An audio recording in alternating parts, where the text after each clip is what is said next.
इधर उत्तर प्रदेश के उन्नाव में हुए रेप केस के मामले में दोषी कुलदीप सेंगर को आज सुप्रीम कोर्ट से एक बहुत बड़ा झटका लग गया है। सुप्रीम कोर्ट ने कुलदीप सेंगर की जमानत पर रोक लगा दी, यानी सेंगर के फिलहाल जेल में रहने का पक्का इंतजाम हो चुका है। सुप्रीम कोर्ट के एक आदेश ने उन्नाव रेप केस में कुलदीप सेंगर को सलाखों के पीछे ही रहने का पक्का इंतजाम कर दिया।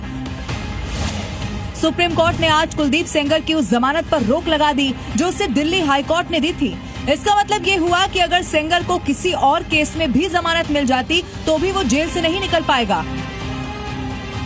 इस मामले में 4 हफ्ते के बाद एक बार फिर से सुनवाई होगी और कुलदीप सेंगर को अपना पक्ष रखना होगा।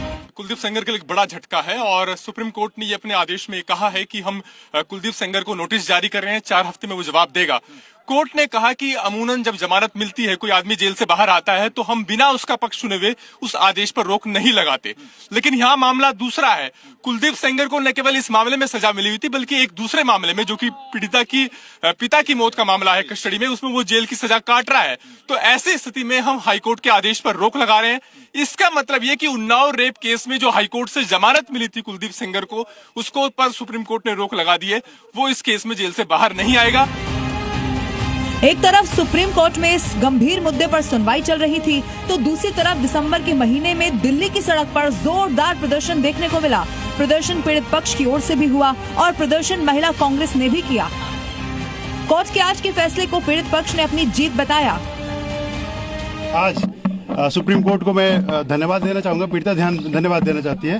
पूरी देश की संवेदना सुनी सुप्रीम कोर्ट और अभी उस ऑर्डर पे स्टे लग गया है और सुप्रीम कोर्ट सख्त आवाज में ये मतलब आदेश दे दिया है निचली कोर्टों में कि अभी किसी भी मामले में उस अपराधी को जेल से बाहर नहीं निकाला जाएगा।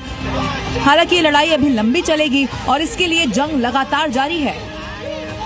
बलात्कार के ऊपर बेस होना चाहिए। आई थिंक इसमें कहीं ना कहीं लीगली हमें उसको इस पर्टिकुलर लॉ को स्ट्राइक ऑफ करने की जरूरत है कि चाहे वो पब्लिक सर्वेंट है या नहीं है। अगर है तो डेफिनेटली ज्यादा होना चाहिए, ये सही बात है, but rape is a rape, उसको उस तरह से देखने की जरूरत है। बहरहाल उन्नाव का रेप केस एक बार फिर से गर्मा गया है। मामला एक राज्य के एक शहर से आगे बढ़कर देश के सामने आ गया है।